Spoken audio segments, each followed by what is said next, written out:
So Donald Trump says he loves an idea of sending Americans to El Salvador in prison. President Donald Trump has signaled his support for sending American citizens to El Salvador's notorious super prison. The White House administration sent hundreds of people on board to 2 flights in March to the Terrorism Confinement Center, CECOT, in El Salvador, despite a judge ordering the government to halt the plane. The Trump administration claims the men were suspected of being part of the Venezuelan Trade de Argue gang.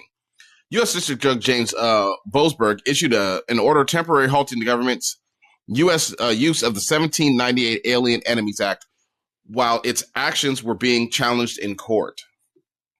The president reached an agreement with El Salvadorian President Nayib Bukele over suspected gang members being deported from the U.S. Trump told reporters on Air Force One Sunday evening that he was open to the idea of sending more detainees, including American citizens, to the country.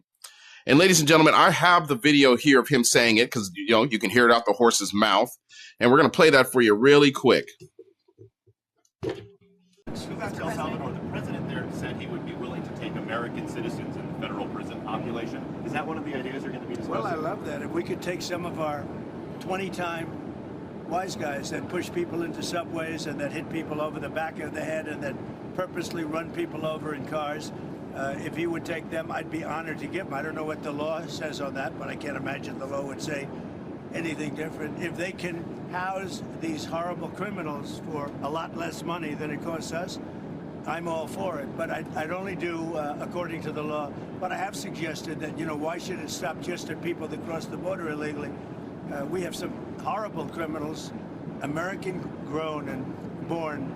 And if we have somebody that bops an old woman over the head, if we have somebody that is in jail 20 times and goes back and shoots people all over the place and then has a bad judge or a bad prosecutor that do nothing about him, all they worry about is politics, they don't worry about that. I think if we could get El Salvador or somebody to take them, I'd be very happy with it, but I have to see what the law says. Okay, what else? He has to see what the law says. I don't think he really cares what the law actually reads. What he's looking at doing is just another way for him to try and get rid of classes of American people. We all know who he's going to try and take out the country. We all know. We already see what he's doing right now. He's taking people who are legally here in this country and deporting them, putting them in this prison over here, who have not committed any crimes whatsoever at all. A lot of these people, a lot of this stuff is already illegal that he's doing because he's taking people who are not even from El Salvador and putting them in that country's prison. Yeah, with no oversight at all. None at all, which is, it should be shocking to people. I'm not shocked by anything I see in America because I just know the history of this country. But once they start rounding up U.S. citizens, I mean, they can just say, hey, well, hey, Wesley, you got in trouble when you was 13. And then I don't like what you're saying now, so I'm going to hit you with a charge. It looks like you're a career criminal now. Because that's what the court does. If you get in trouble twice, you're a career criminal. So let's take you down to El Salvador. And then down there, you can't see a lawyer. There's no phone calls to your family. There's nothing. And we can't bring you back either. That's what they're trying to tell a judge who's telling them right now they need to get these people who they've already taken down there and bring them back. You know what I mean? The people who are down there who are legally here in this country. And they know they're already breaking the law, taking the people who are not even legally here, but they're not from that country and taking them to that country. Yeah. I mean, then you have to talk to people who act like you're defending the fact that whether illegal should be here or not, other than you're saying that, hey, there's a process to things. And if they don't like the process to things, it's weird to me because whenever you want it to work for you, you want it to work. You know what I mean? Like, oh, what about the process? What about this? What about that? You know what I mean? Like you want those things. But as soon as you have somebody who you feel like is doing your bidding, you're quick to give that up. And to me, that speaks volumes. Yeah. You know what I mean? Like you don't really care about how this country operates as long as it operates for you. Well, a lot of people just enjoy. I mean, and we need to get this through our thick skulls. I have. A lot of people like to watch other people suffer. That's just what it is. As long as it doesn't affect them and they feel gratified about it. Think about it. When we had COVID, a lot of people, they like to be over. They like to feel like they have power over people. Off tops. That's why a lot of people were upset they couldn't get haircuts. They couldn't go to restaurants because they like to go to a restaurant and have someone, serve them. And since those people didn't have that kind of power for so long, it was killing them inside. But people were just miserable. Like even the federal judge had ordered Kilmar Garcia, who's mistakenly deported to El Salvador prison, to be returned to the United States Monday by midnight. But then Judge Roberts came and halted that until you could hear from both sides. This man was, illegally deported. And they're smearing his name because they don't want, and the reason they don't want him to come back because they don't want to hear what he went through. And they don't want to hear what he has to say at all because they understand what's going on down here. It's inhumane. The process of what's going on down there is inhumane. They're dropping people off who are here legally. It's crazy to me because he's saying, I can't wait to be able to do this to people who are from the United States.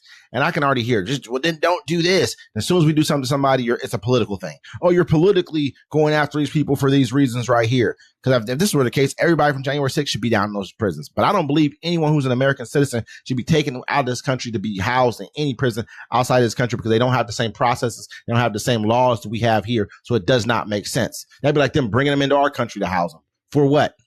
What would we want that for? We can do it cheaper down there. You know what I mean? We already got a cheap version of a president in the White House, if you ask me. I'm saying this is, it's crazy because this is what the people voted for. They voted for, hate and pain. This is what they want.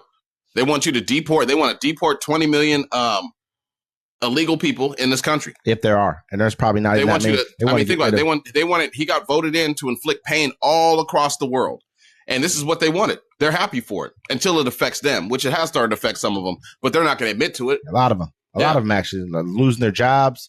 401ks down the dumpster. I'm listening to them. A lot of them are talking about. I talked to a gentleman today. Today he was like, "Yo, my retirement's gone. It's in the dumpster. I got to move around and go buy something and do this to hopefully I can get it back." I've talked to a lot of people that keep saying that. That's a lot of money. People are losing a lot of money. You got the guy from I can't remember the sports show that he I think it was Barstool, like Dave Portnoy or something like that. This guy he goes online. He talks about he lost $7 million in one day in the market. $7 million gone out of his portfolio. Yeah. This guy was a big Trump supporter. And he's like, these tariffs that don't even the numbers don't even make sense and all this other stuff he's saying. Well, they should have, you guys voted for the hate. You didn't vote for the policies. You didn't vote for what you thought he could do because you could tell that he rambles on and says whatever you think he did. Well, he told everybody what they want, like an abusive dude. He's going to tell you what he needs to tell you to get back in the house. You were good with that shit. You know what I'm saying? That's all it is to it. You were straight with it. You were good with it, 110%. There was no way that you were going against what he had to say. But now we're here now, and now look where we're all at.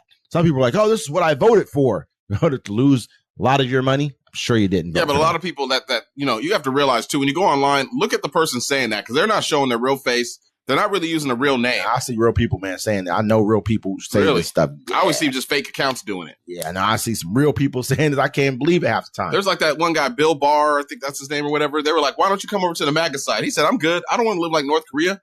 He's like, I may question stuff Democrats say, but I'd rather be with those people.